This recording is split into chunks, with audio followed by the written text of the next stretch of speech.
Back to the countdown, my fantasy playlist, September 29th, 1981. How you doing? It's Mr. DJ. Going to try to finish up counting down my fantasy playlist if I can. Somewhat complicated history to this next record at number 4, the Rolling Stones, Start Me Up, off of Tattoo You. About 3 singles, maybe 4, came off of this album. There was Start Me Up, that was the first single, just blew up the charts. And there was Waiting on a Friend, a lovely record that came out winter of 81, 82, and then Hang Fire back in the spring of 82, which was which Hang Fire was kind of a throwback to some of the Rolling Stones early 70s recordings like Tumbling Dice. Start Me Up though, probably one of their best records, up there with Satisfaction and Brown Sugar and Honky Tonk Woman, in my opinion anyway, Mr. DJ's opinion. The basic track for Start Me Up, the track was first recorded in 1978 for the Some Girls album by the Rolling Stones. It was originally a reggae rock track called Never Stop, but the group, they just kept playing around with that track. They would add things.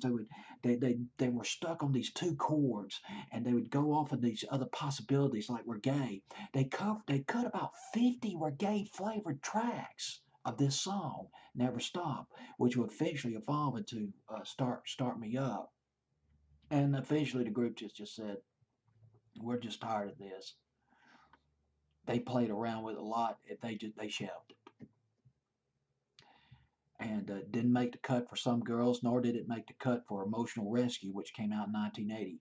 But in 1981, as the group was getting ready to go on tour, an engineer, his name was Chris Kimmy, it's Kimsey, it's Kimsey, I believe, is how you pronounce his last name.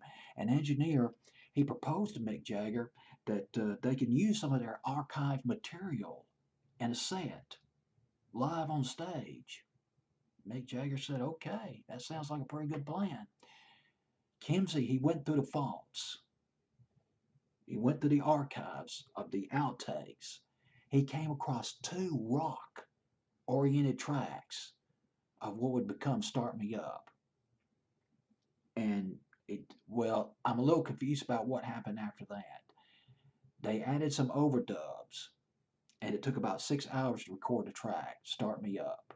They might have re-recorded the track. Bottom line was, it was a hit. I mean, it went to number 7 in England, number 2 here in the States.